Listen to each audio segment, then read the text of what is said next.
Hey there, this video that you're about to watch is taken from a long-form cast that we do here on this channel, where we talk about movies, music, and all kinds of pop culture things.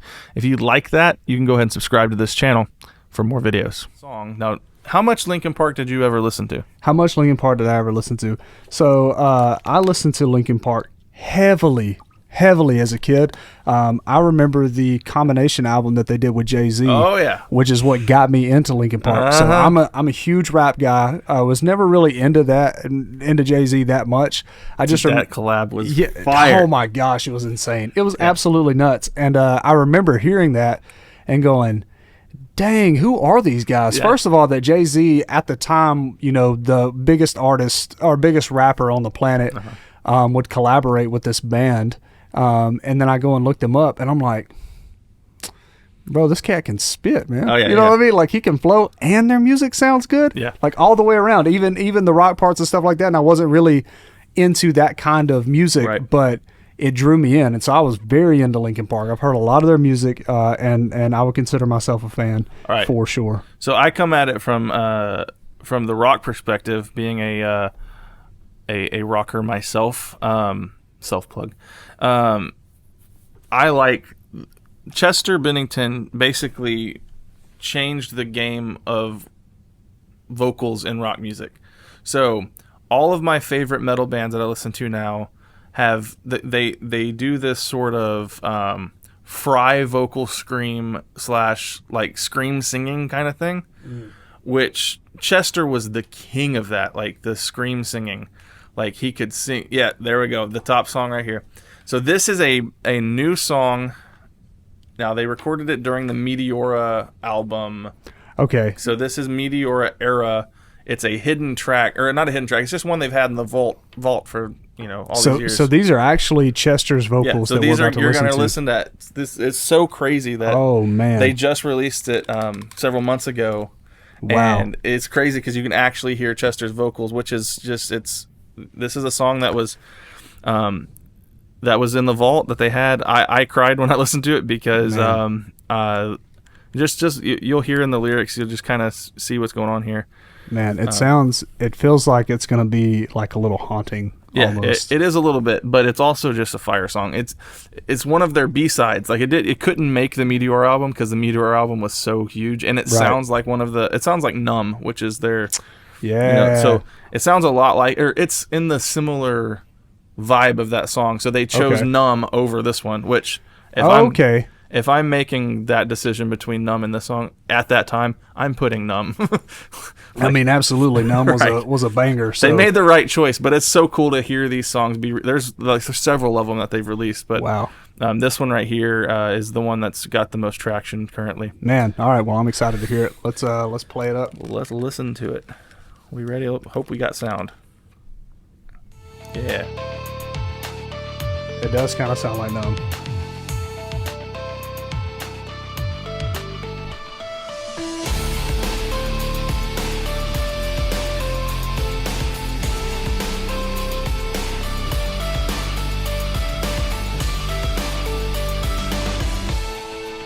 Just a scar somewhere down. Dude.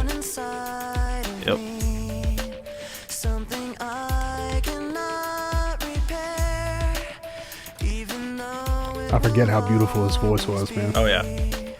I pretend it isn't there.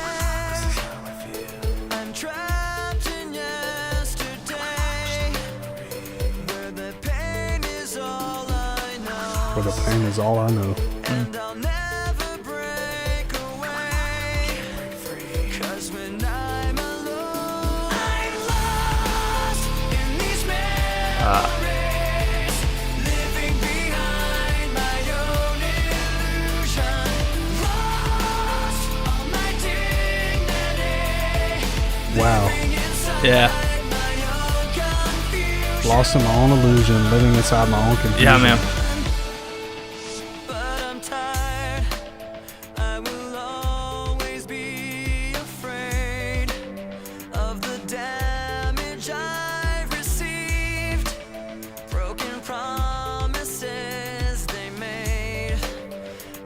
Blindly I believed I would So that's the line right there that gets me when he says, "I'll never break away." And it's like, man, this is 2004, What, two? Something. It's early, It's early, early. Yeah, I And was a it's little like- kid.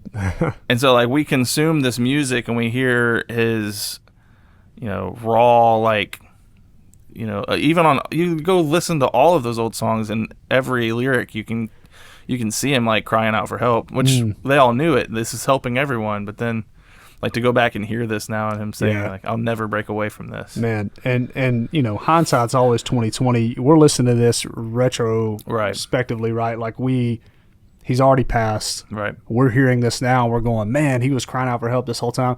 But in these lyrics could easily get lost in the music because this is a fire song. Oh yeah. And it's, gosh, man, it's terrifying. If I didn't know the end of Chester, I didn't know like the tragic end, and I was just in high school. With some music, like this new Linkin Park track, I'd be like, "This is fire, man!" I would be. I'd be in the weight room pumping weights to this, and he's sitting here talking about the fact that he can't escape his own mind, that he can't get out of these feelings. He's trapped in this illusion and his confusion, and gosh, dang it, man! Yeah, it's terrifying. And we're gonna get deeper into it, so let's go. We still got what, 3 minutes or a minute? Yeah, a minute left. Yeah, a minute. All right, let's see it.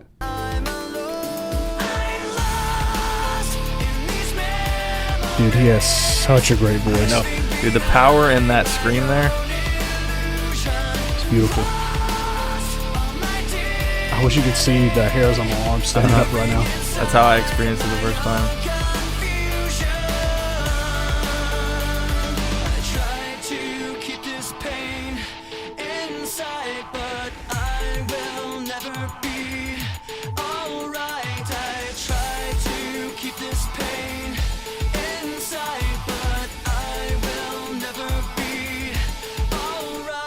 Man. Yeah.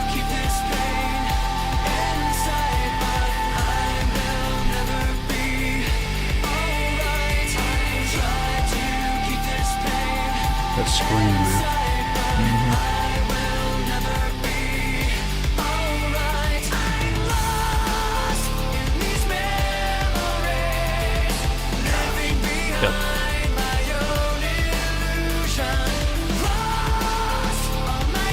Really makes you wonder what that illusion was, man. Yeah, man.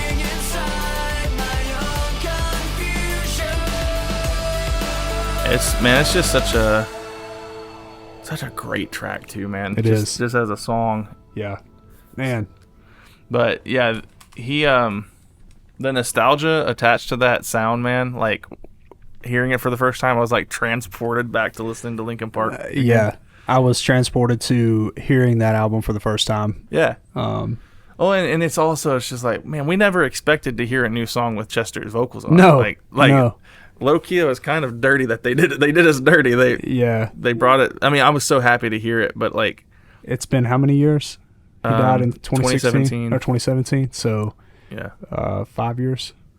6. Man. Yeah, because it was June. It was June of 2017. Yeah, I was in my early 20s. Or July.